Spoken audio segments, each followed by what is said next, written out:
Team India cricketer Hardik పాండ్యాకు వరుస కష్టాలు వెంటాడుతున్నాయి. Mumbai Indians captain గా ఫెయిల్ అయిన పాండ్యాకి జీవితంలో మరో ఎదురు దెబ్బ తగిలింది. భార్య నటాషాతో విడిపోతున్నట్టు వార్తలు వస్తున్నాయి. వీళ్ళిద్దరూ ఇప్పటికే కోర్టును ఆశ్రయించారని, విడాకులు మంజూరైతే పాండ్య తన ఆస్తుల్లో 70% భరణం కింద భార్య కొడుకు ఇవ్వాల్సి ఉంటుందని అంటున్నారు. నటాషా విడాకుల నోటీసులో 70% వాటా అడిగినట్టు తెలుస్తోంది. ఈ మధ్య నటాషా సోషల్ మీడియా అకౌంట్లో తన పేరు పక్కన పాండ్యాను డిలీట్ చేయడంతో వీరిద్దరు విడిపోతున్నారన్న అనుమానాలు మరింత పెరిగాయి. ఈ ఐపీఎల్ 2024 సీజన్లో నటాషా ఒక్కసారి కూడా పాండ్యా ఆడే మ్యాచ్లు చూడటానికి రాలేదు. మిగతా క్రికెటర్లు తమ భార్యలు, గర్ల్ ఫ్రెండ్స్ తో హడావిడి చేశారు. అలాగే హార్దిక్, నటాషా గతంలో సోషల్ మీడియాలో చాలా యాక్టివ్ గా ఉండేవారు. ఇప్పుడు ఆ హడావిడి కనిపించట్లేదు.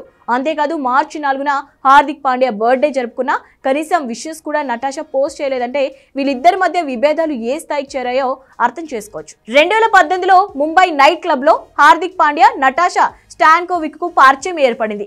కొన్నాళ్ళు డేటింగ్ చేసి 2020 మేలో ఎంగేజ్మెంట్ చేసుకున్నారు. తొలి బిడ్డ అగస్తా పాండ్యా పుట్టిన తర్వాత 2023 ఫిబ్రవరిలో హిందూ క్రిస్టియన్ సాంప్రదాయాల్లో పెళ్లి చేసుకున్నారు. జనవరిలో వరుసకు అన్న అయిన వైభవ్ పాండ్యా బిజినెస్ లో 4 కోట్లకు ముంచేశాడు.